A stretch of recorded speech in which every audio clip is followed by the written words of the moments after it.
É isso aí, galera. Vamos lá. A gente está viajando, está em evento, mas tem conteúdo aqui também. Vamos falar do HGRU11. Então, a gente vai usar a nossa famosa planilha de preço teto para a gente calcular um pouco aí do preço teto, ver o que a planilha mostra aí de resultado. A gente teve uma abertura um pouco mais intensa aí nessa sexta-feira de juros futuros, batemos o famoso IPCA mais 8 no Tesouro IPCA 2029. E aí vamos lá, então vamos rodar aqui a simulação de preço teto, olhar um pouco dos números do último relatório gerencial divulgado aí pelo HGRU, beleza? Mas antes de entrar no conteúdo, quero pedir para você dar aquela força para o meu canal. Se você ainda não é inscrito, aproveita, já se inscreve aí, deixa o seu like. Se você não quiser perder nenhuma novidade, já clica aí no sininho. E eu aproveito para comentar, no dia 17 de abril, eu vou começar uma mentoria ao vivo, uma mentoria de 6 semanas, para te ensinar a montar uma carteira segura, saudável, com bons fundos imobiliários, que vai te permitir aí construir a sua fonte de geração de renda passiva e você receber seus 20, 50, 100, 200 reais ou mais em dividendos, beleza? Então, se você tiver interesse em participar, comenta dividendos aqui no vídeo que eu vou entrar em contato com você e te passar maiores detalhes. Essa mentoria ela vai ter 15 vagas, sendo que uma já foi ocupada. Então, você só tem 14 oportunidades aí para participar. Beleza? Então, vamos lá. HGRU, estou gravando esse vídeo 11h28 da noite, sexta-feira, 28 de março, pregão fechado. Fundo teve aí uma alta de 0,67%, cotado a 118,99. Um dividend yield na casa de 9,24%, olhando para os últimos 12 meses. PVP 0,94, fundo com patrimônio quase ali na casa de 3 bilhões, uma liquidez bem interessante, 4,6 milhões, fundo conta com mais ou menos 2% de participação no IFIX, mais de 213 mil cotistas. O gráfico de dividendos não carregou, mas a gente consegue pegar aqui do relatório gerencial. Esse aqui é o relatório mais recente. O fundo teve um aumento no ano passado, um aumento de dividendos, mantendo a média operacional de 90 centavos. Esse pagamento aqui de 1,90 é aquele pagamento que a gente acaba observando final do primeiro, final do segundo semestre. Esse é um fundo que faz muita gestão ativa e daí o resultado que é destravado, ele acaba pagando ali, fazendo com que ele pague um pouco a mais no final do primeiro e no final do segundo semestre. Então a gente vê dezembro um rendimento de 1,90 que foi distribuído, em junho 1,25, tá bom? Então essa é uma característica do HGRU, O que ele faz de venda, ele acaba segurando esse valor e fazendo aquele ajuste lá no final do primeiro e do segundo semestre. Tá? A gente já tem aqui alguns valores de cara, no relatório do HGRU, a gente vê que é um fundo com uma baixa alavancagem, 6,3%, nada que incomode aqui a saúde financeira do fundo. O fundo conta aí com uma vacância física na ordem de 0,8%, também nada que incomode. O fundo até traz aqui a cota patrimonial, considerando o valor de fevereiro, 126,52. E na ocasião do relatório, o fundo estava com um valor de mercado aí na casa de 114,68, tá bom? Então, historicamente, o HGRU é um fundo que roda numa vacância mais baixa, muito tranquila, e é um fundo que roda também com uma média de vencimento de contratos bem interessante. A gente vê aqui no relatório, cerca de 10 anos de vencimento de contratos na média. Isso acaba trazendo muita segurança financeira para o fundo. Então vamos lá, vamos preencher a nossa planilha. Aqui a nossa média de dividendos na casa de 90 centavos. Esse é o patamar que o fundo tem feito, vacância abaixo de 5%, prazo médio de contratos acima de 5 anos e a nossa alavancagem até 10%, uma alavancagem menor do que 7%. Então, um patamar aí realmente bem interessante. Quando a gente olha para o PVP do fundo, como eu mostrei lá em cima, tá? PVP 0,94 e até aqui no relatório gerencial, o fundo trouxe, a gestora trouxe um comentário bem interessante aqui, tá? Nessa seção de perspectiva. Quando a gente olha historicamente, é um fundo que não fica muito tempo ali num PVP abaixo de 1. Então, a gente vê que na maior parte da janela aqui de tempo, o fundo está negociado ali acima de PVP igual a 1, tá? E o que é importante comentar aqui? Isso aí eu já até falei em outros vídeos.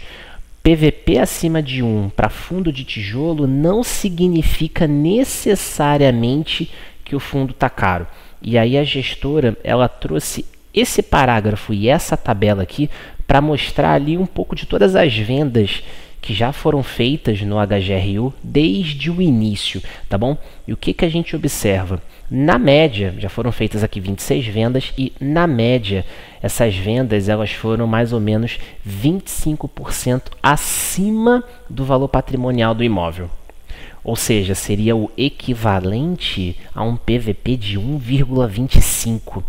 Então, falar que um fundo com PVP igual a 1 está caro em se tratando de fundo de tijolo, é preciso ter um certo cuidado, porque, poxa, o fundo está conseguindo vender aí bem acima do laudo patrimonial do imóvel. Então, um PVP maior do que 1 significa necessariamente fundo caro? Complicado. E aí o fundo, eles até trazem aqui um panorama, né, de dezembro de 23 até dezembro de 24. O fundo chegou a bater ali R$ 140, a máxima histórica, e daí teve uma queda de 15%. Mas o fundo seguiu com bons fundamentos, conseguiu aumentar o patamar de dividendos, fazendo ali gestão ativa, vendendo imóvel acima do laudo patrimonial. Ou seja, a performance do fundo seguiu intacta, os fundamentos seguiram intactos e ainda assim o fundo caiu. Né? Então, a gestora até comenta aqui logo no primeiro parágrafo. Tá? Ao longo de 2024, o mercado de fundos imobiliários enfrentou períodos de intensa volatilidade, reflexo das mudanças no cenário macroeconômico, aumento de taxa de juros e incertezas a respeito do futuro da política monetária e fiscal. Historicamente, esses aspectos possuem uma correlação negativa com os fundos imobiliários, visto que o resultado de uma taxa de juros mais alta é a migração do investidor para ativos de renda fixa. Então, aquela famosa abertura de juros futuros, e daí isso acaba impactando aí os nossos fundos imobiliários, fazendo com que eles caiam, mesmo que os fundamentos estejam mantidos. Tá? Então, já consideramos todas as premissas aqui, vamos pegar então as taxas aí do Tesouro 2040, 2050, para a gente poder fazer o desconto. Então, IPCA 2040, 7,41, o 2050, 7,23. Então, 7,41, 7,23. E aí, considerando esse valuation aqui, né, considerando as premissas que a gente adotou, a gente vê aqui que o preço teto, considerando essas premissas, está na casa aqui de 115,88, tá bom? Ou seja, e aí eu nem precisei considerar a margem de segurança, né? Então, em relação ao preço atual do fundo, a gente vê que nessas premissas aqui, o fundo estaria mais caro, tá? Ou seja, o preço de mercado mais alto que o preço teto, tá bom? Mas a gente também tem que levar em consideração o seguinte, né? O valor patrimonial do fundo, né? De alguma forma tem ali uma defasagem, mas a gestora trouxe ali um dado calculado de fevereiro, então a gente vê aqui uma cota patrimonial de 126.